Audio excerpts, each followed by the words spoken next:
Shalom. Puji Tuhan, saudaraku ya. Hari ini kita kembali mau belajar tentang apa yang jadi maunya Tuhan di dalam hidup ini. Supaya kita semua ini beroleh hak untuk memperoleh hidup yang kekal. Hidup ini berharga, saudaraku. Hidup Anda berharga. Siapa yang yang anggap hidup ini tidak berharga? Hidup ini berharga, saudaraku. Orang tidak bisa nambah nurut maunya sendiri karena ada batasan yang sudah ditetapkan. Ya. Kemudian kalau hidup yang sementara ini saja berharga kan, buat Anda kan berharga. Hidup sementara ini loh, berharga enggak? Berharga. Yang pernah sakit, yang pernah hampir sepertinya batasnya hampir tahu rasanya nilainya berharganya hidup sementara ini. Lebih lagi hidup yang kekal. Hidup yang kekal itu lebih berharga daripada hidup sementara. Karena hidup sementara ada batas akhir. Kemudian masuk pada kekekalan. Tapi hidup yang kekal tidak ada batasnya, saudaraku. Untuk mencapai hidup yang kekal ini tidak bisa minta pindah tempat. Untuk mencapai kekekalan ini tidak bisa minta kamar nomornya keliru. Tidak bisa kalau sudah telanjur masuk dalam kekekalan sengsara yang kekal, tidak bisa gym gitu ya, lalu minta pindah. Sudah tidak bisa, sudah tidak nututi.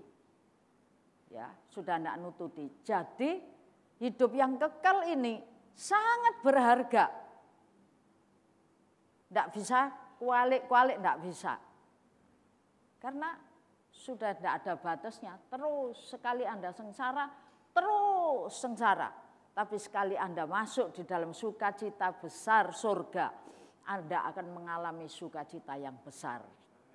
Amin. Mau terima sukacita besar? Sukacita besar?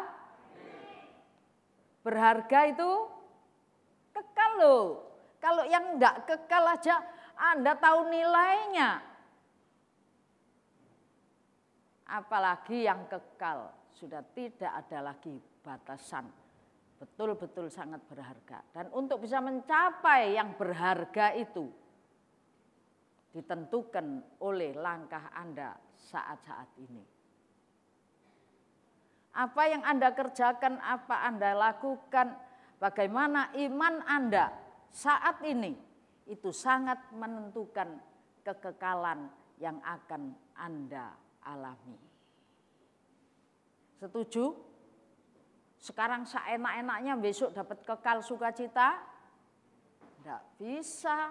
Harus sekarang ini berjaga, berhati-hati, jeli, tanggap. Baru bisa nangkep kekal yang berharga. Hidup penuh sukacita sampai selama-lamanya. Amin. Berharga hidup Anda.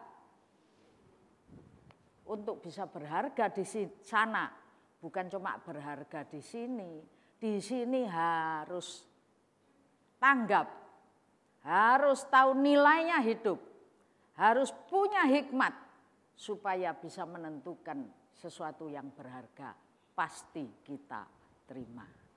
Ya, itu sebabnya mari kita sama-sama buka Alkitab. Matius 13 ayat 44 sampai 46. Untuk 3 ayat ini kita baca bersama-sama ya.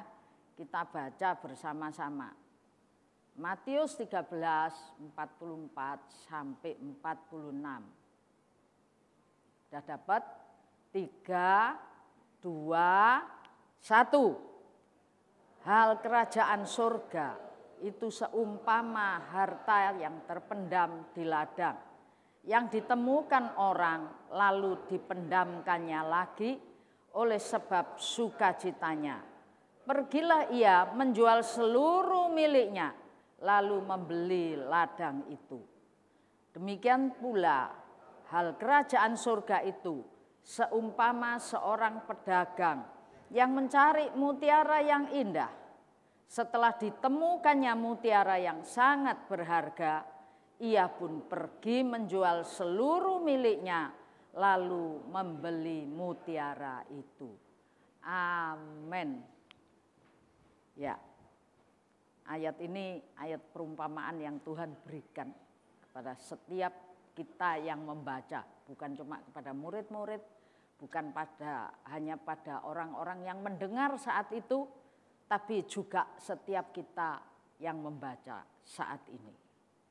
Kerajaan surga itu bicara soal hidup kekal penuh sukacita dalam damai sejahtera Allah yang luar biasa. Semua itu diidamkan oleh kita. Kalau enggak, laponan gereja gitu saudaraku ya. Semua kita mengidamkan kerajaan surga. Hidup yang sekarang, hidup yang akan datang, terima sukacita besar surga. Nah, buat kita yang mengidamkan kerajaan surga itu bisa terhitung dalam bilangan orang yang tinggal, yang hidup dalam kerajaan surga. Maka ini salah satu perumpamaan yang Tuhan berikan kepada kita. Ia seumpama harta terpendam, ndak ketok, saudaraku ya, harta terpendam. Sepertinya ndak kelihatan, dipendem apa? Dipendem kejasmanian, keduniawian sekarang ini. Dia jadi seperti nun jauh di sana, seperti ndak kelihatan apa-apa. Tapi sebetulnya di dalamnya ada apa tadi katakan? Harta terpendam. Harta karun yang luar biasa. Sekarang Anda jalan enggak ketok harta karun itu. Punya bayangan, tahu ceritanya kerajaan surga. Tapi belum tahu nyatanya kayak apa kerajaan surga. Nanti kalau sudah tahu nyatanya, sudah di sono, saudaraku, Yesus sudah datang kedua kali, enggak nututi untuk pindah kamar. Jadi sekarang selagi masih ada kesempatan untuk bisa menentukan kita ini akan di surga atau sebaliknya di neraka. Sama-sama kekal. Kekal yang penuh berkat sukacita dan kekal yang penuh tangisan, kertaan gigi, sengsara untuk selama-lamanya. Saudaraku, tidak kelihatan, tersembunyi. Tapi saya katakan ayat ini menuliskan nyata loh. Amin. Tidak kelihatan tapi nyata. Anda sekarang, buat Anda sekarang yang belum kelihatan. Ya bayangannya punya sih. Kalau hidup di dunia ini wis damai sejahtera, sukacita Kristus ada. Ini loh surga. Memang surga bukan cuma di sana toh. Di sini ada bayang-bayang kerajaan surga. Tapi belum realita kerajaan surga. Kalau hidup Anda di sini saja penuh tangisan, gontok-gontokan, terus enggak karuan, neraka. Bayangannya neraka sudah kelihatan gitu ya. Lalu mau bayangannya surga, ya harus kelihatan gitu. Sudah punya bayang-bayang. Tapi untuk mencapai realitas surga yang di sini itu juga menentukan. Apa yang dikatakan ayat tadi, dia seumpama orang yang berjalan lalu tahu ada harta yang terpendam di ladang ini. Wah, cepat-cepat yang lain ditukarkan.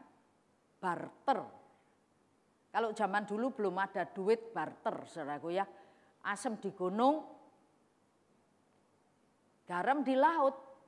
Orang di gunung butuh asam, orang di gunung butuh garam, orang di laut butuh asam, ya mesti barter gitu ya.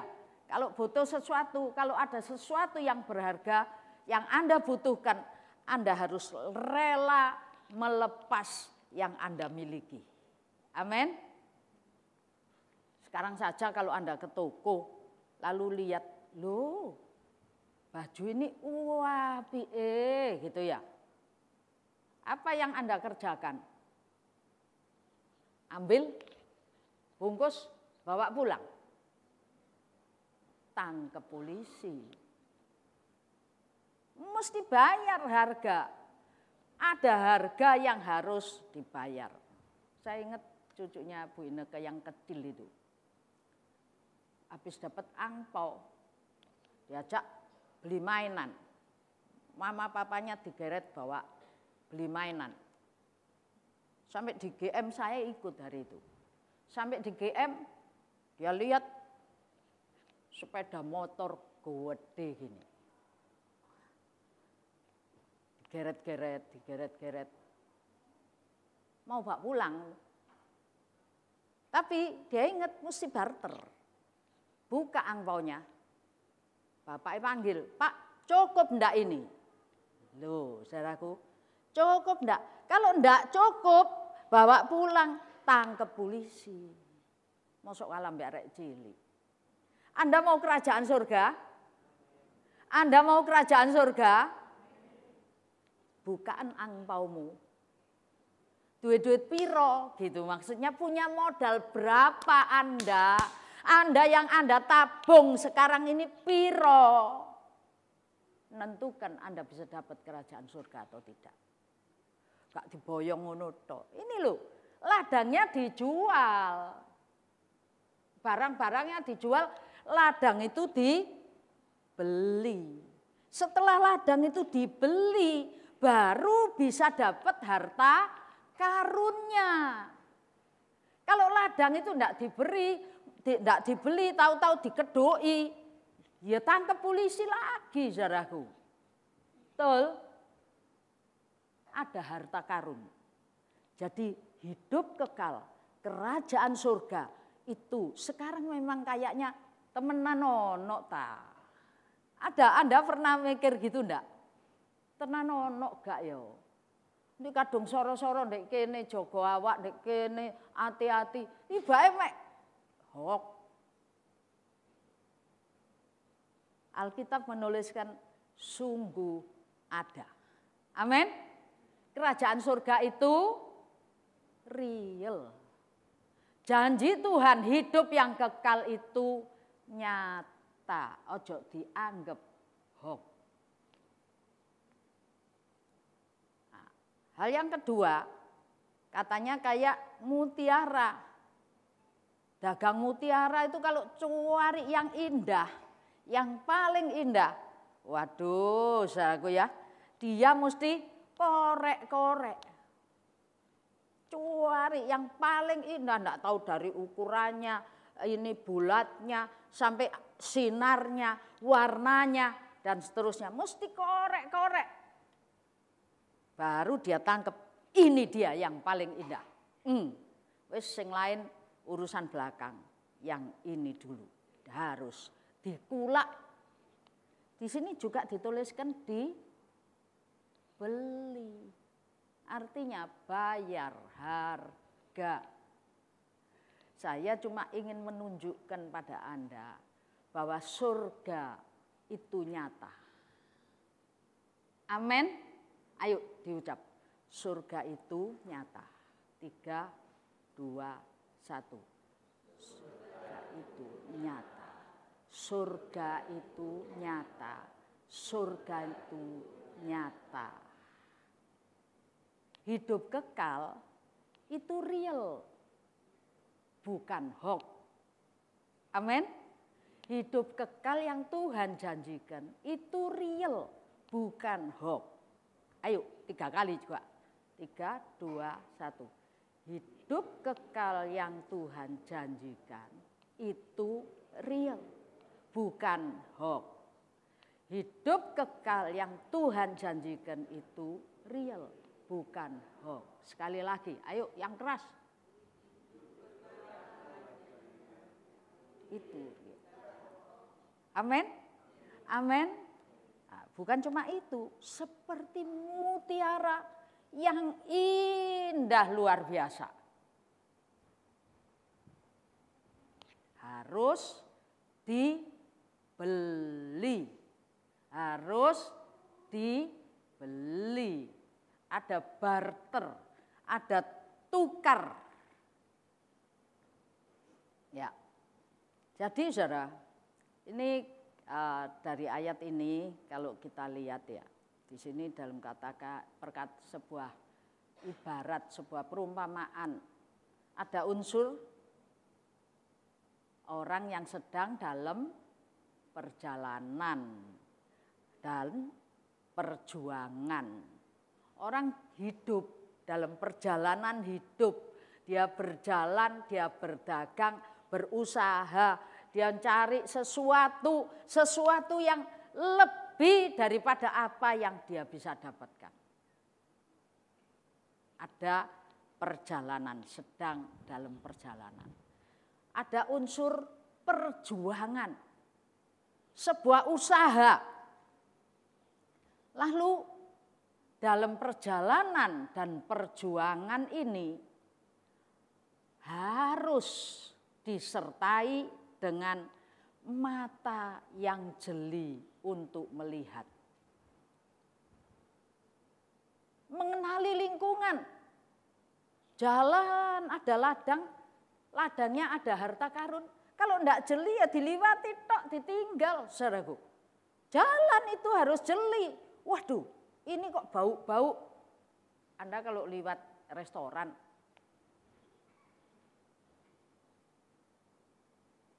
liwat depan aja, orang mesti noleh, bau soto. Noleh enggak kira-kira orang yang lewat depan itu? Orang yang enggak pernah liwat. Bakul soto ndek endi gitu. Mesti noleh. Kalau yang dicari soto ya mesti berhenti. Tapi kalau carinya yang lain ya diliwati toh, saudaraku. Ya. Cari sesuatu yang indah harus jeli. Dan bukan cuma jeli, saudaraku. Bukan cuma jeli, tapi dia juga ada apa? Dia harus jeli, dia juga ada tindak lanjut. Amin. Perjalanan hidup dalam perjuangan, punya kejelian dan tanggap. Orang yang tanggap akan memperjuangkan apa yang dia peroleh. Bertindak untuk mengalihkan tujuannya. Awalnya enggak, seperti tidak punya tujuan, jalan. Ya tujuannya ya kais-kais cari mutiara, kais-kais cari makan, cari nafkah. Tapi sebetulnya tujuannya hidup itu dikatakan dalam ayat tadi, kerajaan surga. Halo, tujuan hidup Anda apa? Seneng-seneng di bumi? Fana. Saya lupa ya, ini tapi hari ini Minggu anaknya Pak Nahum almarhum yang melayani kita dari gereja di kampung sampai sudah di sini, saudaraku ya. Itu kemarin hari Kamis meninggal. Tapi siang ini dimakamkan, enggak bisa ngasih pengumuman, enggak bisa apa. Jadi pemberitahuan aja gitu ya, saudaraku ya. 52. Umur 52, game. Hidup dunia ini sementara. Tujuan kita bukan cuma seneng-seneng di dunia. Kalau lagi bahagia di dunia, duci emane, wis tibae wis tuwek ya saiki. Ngono saudara, itu kalau bahagia. Kalau bahagia. Kalau pas gue geran, pas ndak enak. Kok cek suwene gak entek-entek urip iki gitu. Gak kekal, memang fana dunia ini. Seneng ataupun ndak seneng di dunia, fana, ndak kekal. Tujuan kita, saya ingin mengingatkan Anda, ada yang lebih berharga daripada seneng di bumi, surga di bumi, kaya di bumi, berhasil di bumi, ada yang lebih dari itu, adalah kerajaan surga. Sesuatu yang Tuhan janjikan untuk kita nikmati, untuk kita hidupi dalam jangka waktu yang tidak terbatas. Itu sangat besar nilainya, tidak bisa ditukar dengan apapun besok. Sekarang masih ada kesempatan untuk nuker. Tuker poin Anda, amin. Tuker poin Anda, berapa poinmu? Punya poin piro? Kalau Dokter Yusuf ngasih istilah, saya menyetir, tebus waktu. Istilahnya tebus.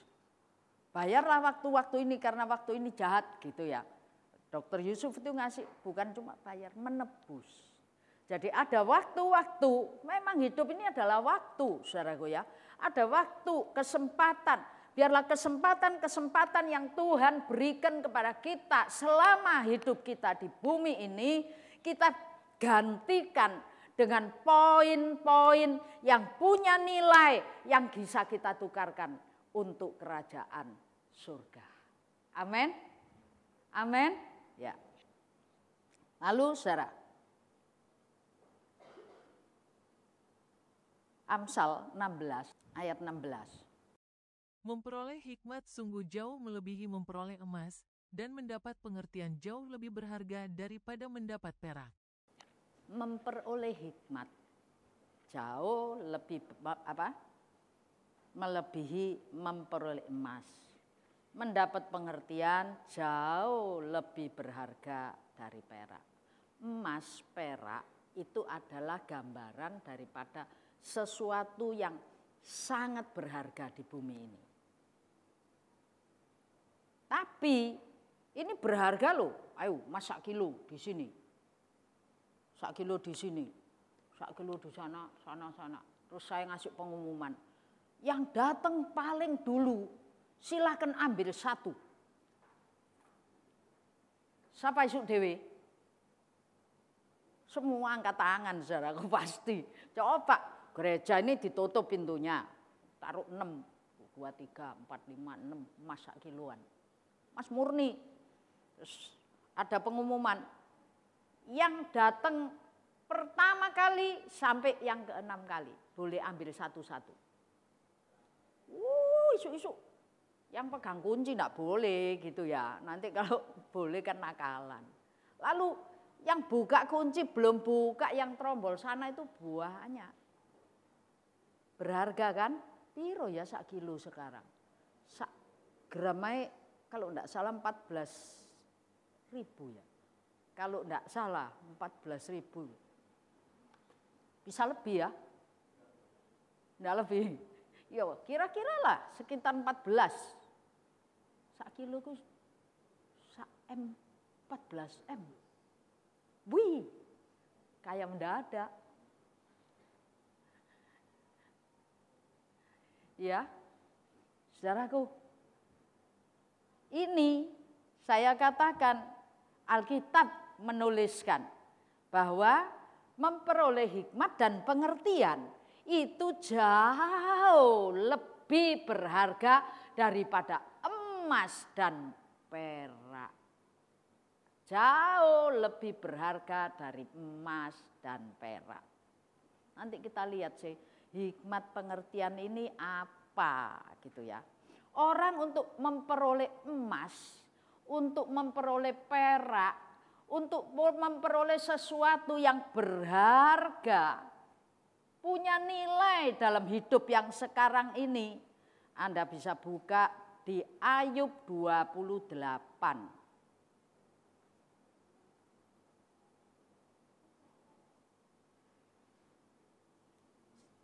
Itu ada berapa ayat? 25 sampai 28 ayat ya. 28 ayat. Tapi beberapa ayat kita akan cuplik. Coba dibaca dulu 1 sampai 4. Memang ada tempat orang menambang perak dan tempat orang melimbang emas. Besi digali dari dalam tanah, dan dari batu dilelehkan tembaga. Orang menyudahi kegelapan, dan batu diselidikinya sampai sedalam-dalamnya, di dalam kekelaman dan kelam pekat.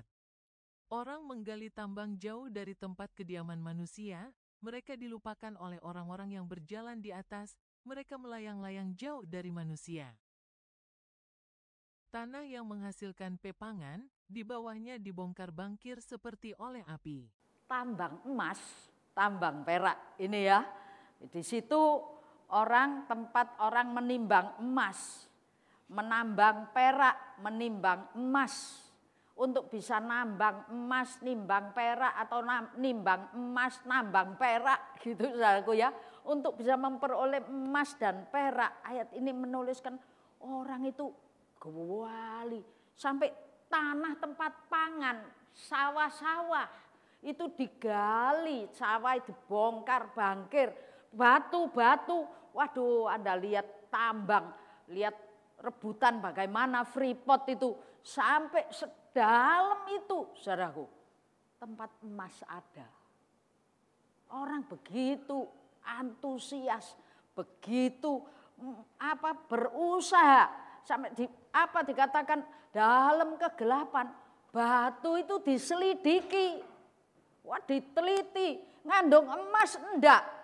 Kalau ngandung emas sekarang nikel, saudaraku ya. Wow, Indonesia ini kaya raya banget. Tuhan kasih berkat yang luar biasa.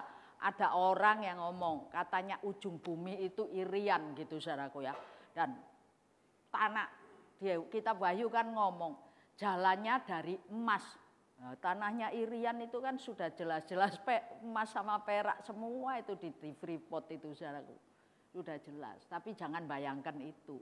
Surga itu lebih daripada emas dan perak yang dapat digali di sini. Amin. Ya, orang itu loh belani.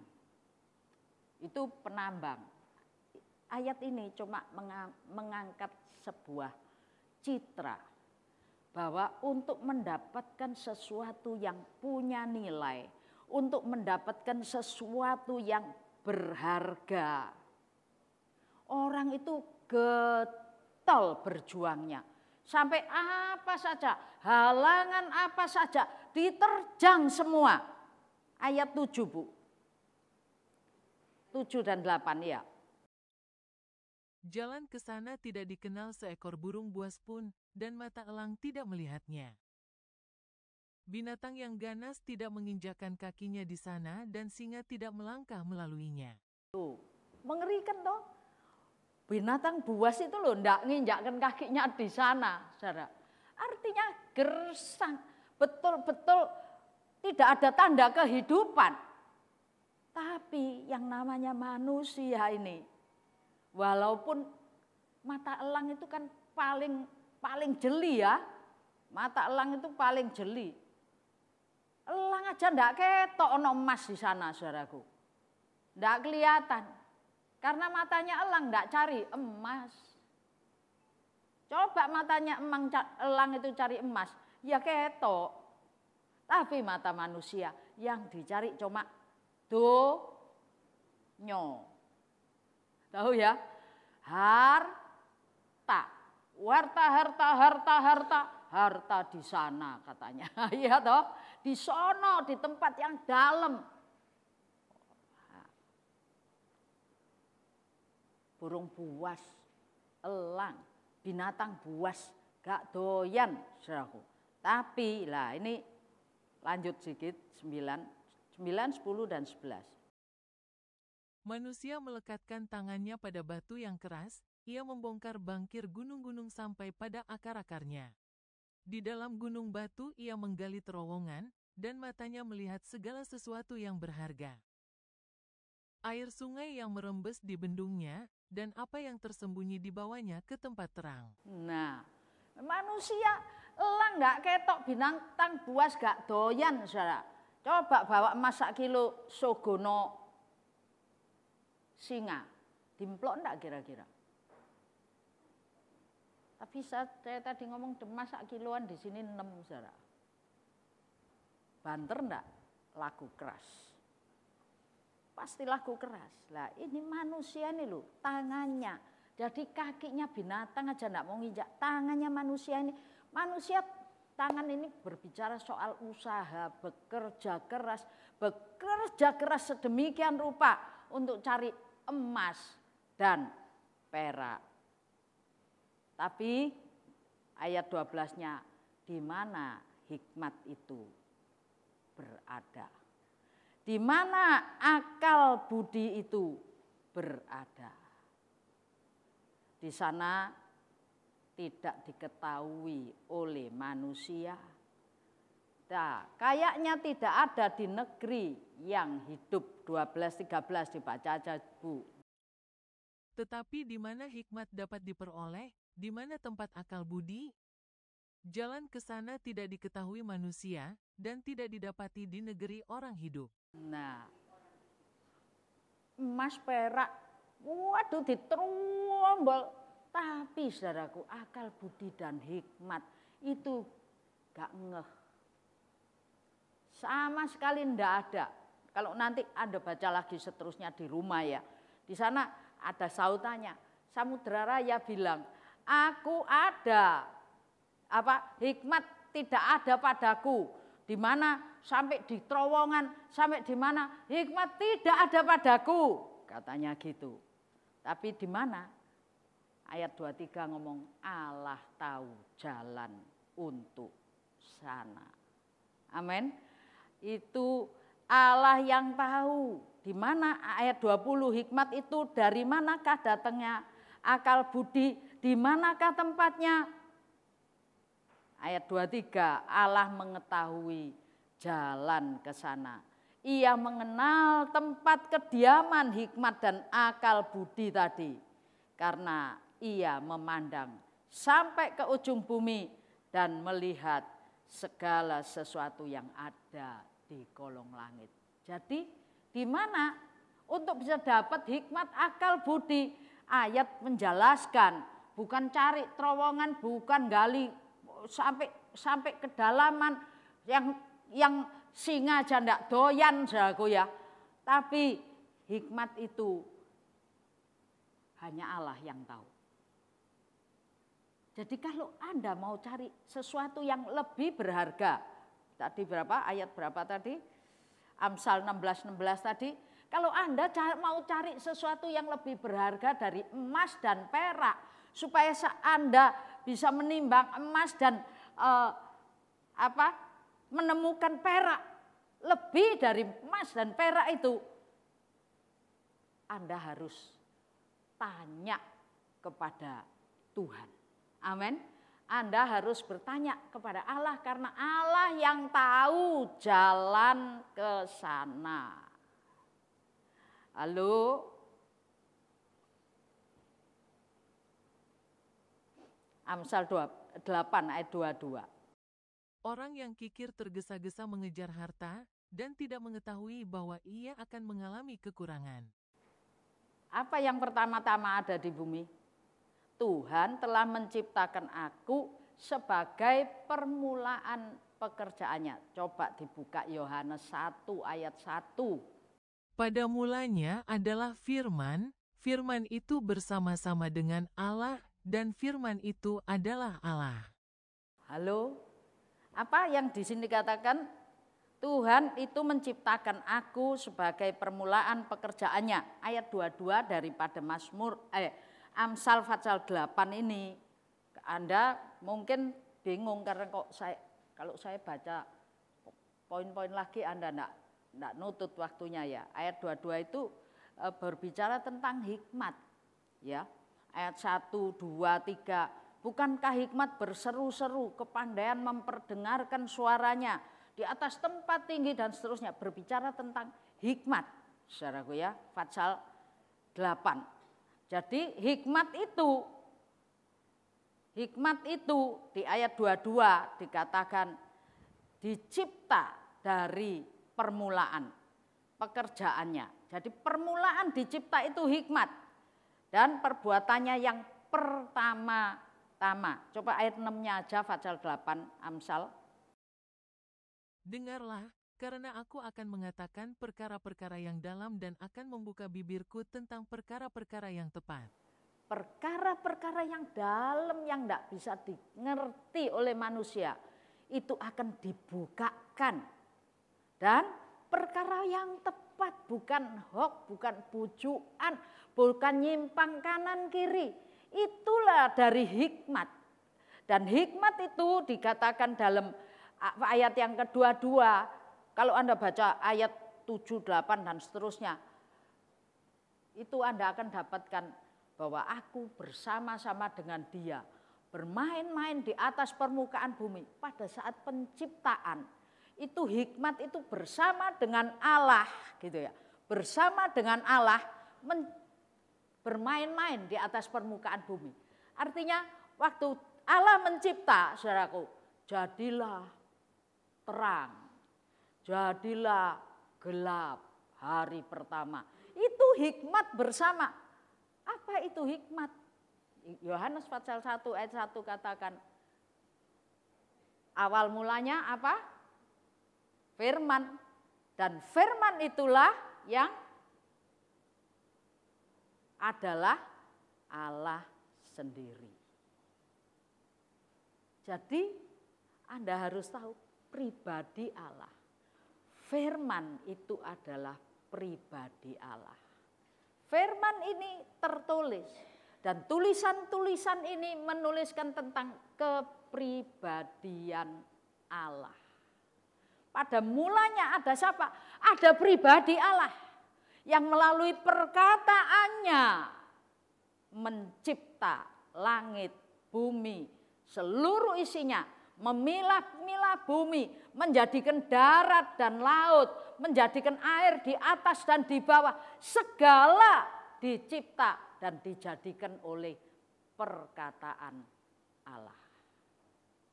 Jadi kalau Anda dapat sebagian kecil, dapat emas 1 ton, dapat perak 1 ton, itu dapat sebagian kecil dari perkataan Allah. Setuju? Waktu Allah mencipta bumi, emas kamu diam di dalam ya, supaya menungso gak ketok disik. Gitu. Misalnya saudaraku ya. Yang nyiptakan emas apa?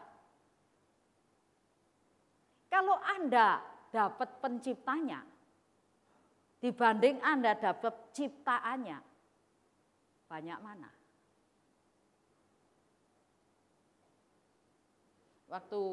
Waktu zaman kuliah dulu, dosen saya yang satu itu suka humor. Dosen ini tanya beberapa mahasiswa, saudaraku.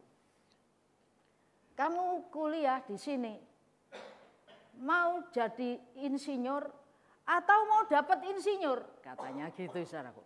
Tak pikir-pikir mau jadi insinyur apa mau dapat insinyur? Loh ya apa sih wong ki ngomongnya? Suwe-suwe ya ngeh ya. Ngeh toh. Kamu kuliah di sini, lek dapat insinyur itu ya dolek jodoh insinyur, pura-pura sekolah ndek kene ngono saudaraku ya. Tapi kalau mau jadi insinyur itu lebih daripada sekedar dapat. Amin.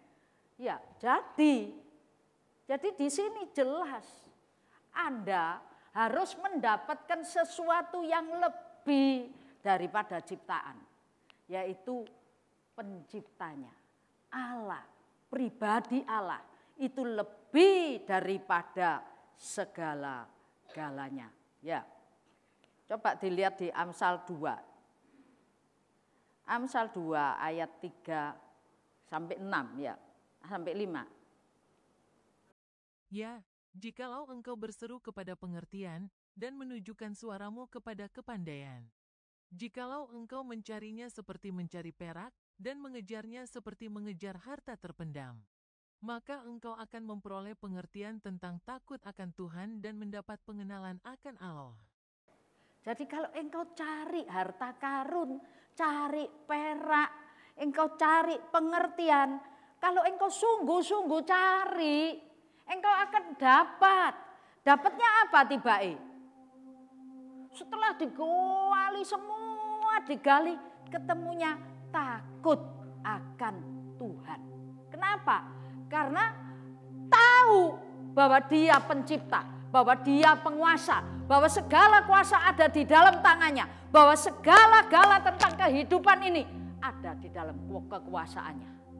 Sadar, kalau kita sadar ada yang punya kuasa akan hidup ini, ada yang punya kuasa akan segala ciptaannya ini, akan timbul takut akan Tuhan. Amin. Anda harus punya takut akan Tuhan. Kalau Anda tidak ngerti bahwa dunia ini ciptaannya, dunia ini ada di dalam kekuasaannya, hidup kita ada di dalam kekuasaannya, Anda tidak takut. Ketika Anda punya takut akan Tuhan, Anda akan mau menukarkan yang fana-fana ini untuk menebus sesuatu yang kekal, yang tidak dapat ditebus oleh yang lain. Saudaraku, ayo sedikit lagi. Amsal Ayub 28 tadi.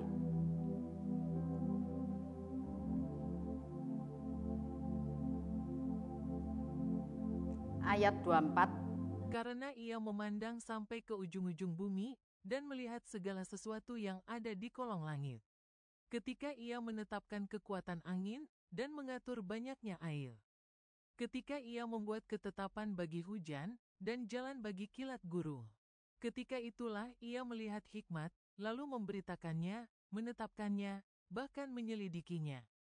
Tetapi kepada manusia ia berfirman, sesungguhnya, takut akan Tuhan, itulah hikmat, dan menjauhi kejahatan itulah akal budi. Yang dicipta ini. Sudah cari-cari, kalau bukan di Amsal 8, di Ayub 28 ini, saudara akan Anda dapatkan di ayat 14, samudera raya, apa-apa, akan tahu bahwa waktu penciptaan itu firman Allah pribadi, Allah lewat firman-Nya mencipta segala kuasa dunia ini jadi oleh apa? Perkataan Allah. Firman Tuhan itu punya kekuatan yang luar biasa. Langit, bumi dan seluruh isinya bisa berubah. Bahkan sudah banyak berubah. Di Palu saja, di Palu waktu kejadian geser tanah itu, orang-orang cari petaknya dia, bisa bergeser sampai berapa kilo, saudara. Berubah. Kemarin di Jepang, 7,1 skala Richter. Anda yang lihat di YouTube, oh baju bisa goyang-goyang gini. Semua lari. Di mana lagi angin sudah, dunia ini sudah dirubah-rubah, sudah keadaannya sudah tidak menentu, saudaraku. Dan sudah berubah. Bahkan sekarang di Jepang diperingatkan mega gempa. Saya tidak bisa bayangkan kalau Jepang tempatnya gempa. Kita dari arsitek itu kalau mau belajar bangunan anti gempa, itu belajarnya harus ke Jepang. Karena di situ fondasinya, apanya, itu ada syarat cara-caranya supaya ketika digoyang ya goyang, saudaraku, tapi tidak ambruk, dibuat fleksibel. Saya punya 2 teman lulusan sana spesialis gempa, jadi ada di Surabaya sekarang yang ambil surat. Jepang yang spesialis gempa sampai spesialis bangunan anti gempa dan sebagainya, itu sampai memperingatkan mega gempa. Orang yang tua-tua, orang yang cacat, orang yang tidak bisa cepat jalan, tidak bisa cepat mobile, diharap segera meninggalkan wilayah itu. Anda bisa bayangkan gempa yang akan terjadi itu koyo opo.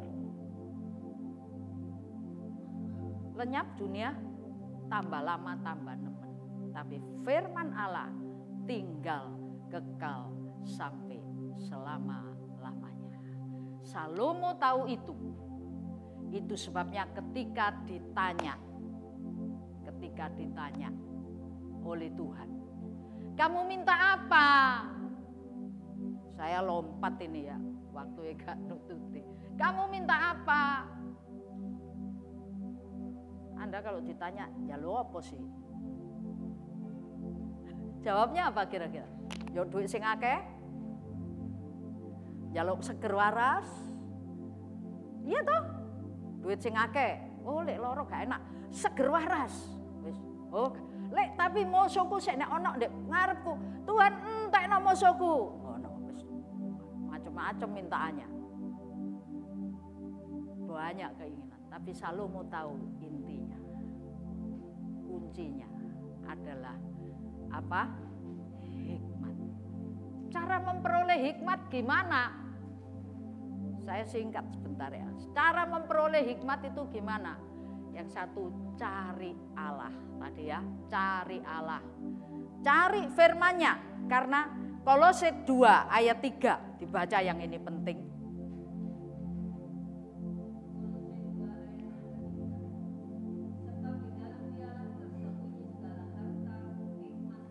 Loh, dalam Dia, dalam Kristus, Kolose ini katakan. Di dalam Kristus, Kristus adalah kepenuhan Allah. Di dalam Kristus ini tersembunyi segala harta, hikmat, dan pengetahuan. Pepek. Cari Allah, cari firman-Nya. Dan Yohanes 1 ayat 1, firman adalah, pada mulanya adalah firman, dan firman adalah Allah sendiri. Dan Allah adalah dalam Kristus. Kristus adalah kepenuhan Allah. Jadi cari Allah. Yang terakhir, satu yang akan saya tambahkan. Cari hikmat. Semua mau cari hikmat toh. Saya kalau enggak tutuk ini gak enak, kurang situ. Oh ngomong tok hikmat ya apa carane ndoleki. Lho. Dudu ana tak jalane ndoleki hikmat iku kaya apa. Sekarang sudah ketemu ya. Cari Allah. Karena Allah yang tahu jalannya. Allah yang tahu kediamannya hikmat. Amin. Yang kedua tadi katakan di dalam Dia seluruh kepenuhan Allah. Dan Yohanes 1 ayat 1, Kristus apa? Dia adalah firman. Cari Allah, cari firman. Percaya Kristus. Lalu cari Allah, cari firman, gali firman, meneliti firman. Seperti penambang yang meneliti tambangnya. Lalu percaya Kristus. Dan yang terakhir satu, Yeremia. Ayub. Iya. Ayub, ada 3 ayat ya. Bentar. Apakah engkau turut mendengarkan di dalam musyawarah Allah dan meraih hikmat bagi dirimu? Ya, musyawarah Allah. Saya ingin menekankan, apa itu musyawarah? Rapat. Di surga sering ada rapat-rapat. Kalau engkau masuk dalam musyawarah Allah, engkau dapat hikmat. Benar? Nah, di Yeremia 23 ayat 18 dan 22. Sebab siapakah yang hadir dalam dewan musyawarah Tuhan, sehingga ia memperhatikan dan mendengar firman-Nya? Siapakah yang memperhatikan firman-Nya dan mendengarnya? Sekiranya mereka hadir dalam dewan musyawarahku, niscayalah mereka akan mengabarkan firman-Ku kepada umat-Ku. Membawa mereka kembali dari tingkah langkahnya yang jahat dan dari perbuatan-perbuatannya yang jahat. Sekiranya mereka masuk dan mendengarkan, memperhatikan di musyawarah Tuhan, musyawarah Allah, di musyawarah surga sana. Ya apa Bu, carane mlebu surga mati dhisik. Ndak bisa beritakan kalau mati sik, saudaraku ya. Ya toh? Anda harus tahu, di sana ada rapat, saudara. Setiap hari itu ono meeting, sibuk karena manungso ini kakean pola. Polanya manusia banyak, di sana ada meeting terus. Dan di meetingnya sana itu, kalau kita bisa dengar suara meetingnya sana, bisa dapat sesuatu yang luar biasa. Anda harus tahu, waktu Krakatau tahun berapa itu meletus, ada seorang yang sebelum meletus, seorang kebetulan wartawan, sebelum meletus Krakatau, dia ngimpi Krakatau meletus. Wah, dan ngimpinya itu jadi seperti sungguhan. Waduh, dia paginya begitu bangun, dia langsung ketik mimpi loh itu ya. Yang kuat ketik diberitakan di berita. Paling dhisik deh. Lusanya Krakatau meledos. Waduh, pada saat dia sadar ini sudah masuk di koran. Oh ya dhewe wedi lho iki ya lek meledos. Nek ndak aku ini wis koran mana-mana saudaraku. Dan sungguhan ini wow gitu. Masuk musyawarah Tuhan lewat doa. Saat teduhmu itu bisa nembus sampai ke surga. Dan engkau bisa dengar apa yang terjadi di sana. Apa yang sedang dibicarakan di sana. Keputusan-keputusan apa yang ada di sana. Saya cerita berapa minggu lalu. Mama saya setiap kali ada yang sakit. Setiap kali ada yang berita-berita tertentu. Sebelum papa saya sakit. Itu sudah dapat berita. Sudah ada lewat mimpi. Dan ayat menuliskan lewat mimpi Tuhan berfirman kepada kita. Orang yang dekat kepada Tuhan. Orang yang sering masuk dalam hadirat Tuhan. Orang yang melekat dengan Tuhan. Orang yang selalu ada bersimpuh di bawah kaki Tuhan. Dia pasti dapat bocoran-bocoran yang luar biasa. Saya ingat almarhum mamanya Pak Roni juga. Selalu ya Pak ya, ada. Cerita, tante itu cerita, waduh saudaraku. Saya lihat apa sih sebabnya, latar belakangnya apa? Jam doanya kuat.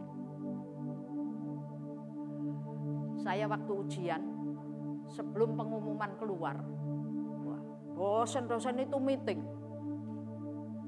Saya liwat-liwat di dekat ruang meeting, saudaraku yang serempet-serempet. Mau apa? Mau tahu bocoran aku iki lulus apa enggak? Akhirnya salah satu dosen pas ke toilet, saya keluar, saya lewat, dia dosen saya ini satu keluar, lewat. Nggak ngomong apa-apa, dia cuma ngomong gini, Dek, kalau setelah ini rencananya di Bali apa di Surabaya? Bocoran yang bagus, halus, saudaraku ya. Setelah ini rencana di Bali apa di Surabaya? Oh ngerti aku. Artinya mari ngene kon mari, lulus. Bocoran itu nyenengkan saudaraku ya. Sebelum yang lain tahu, kita sudah bisa mempersiapkan diri. Hari ini bocoran di firman Tuhan.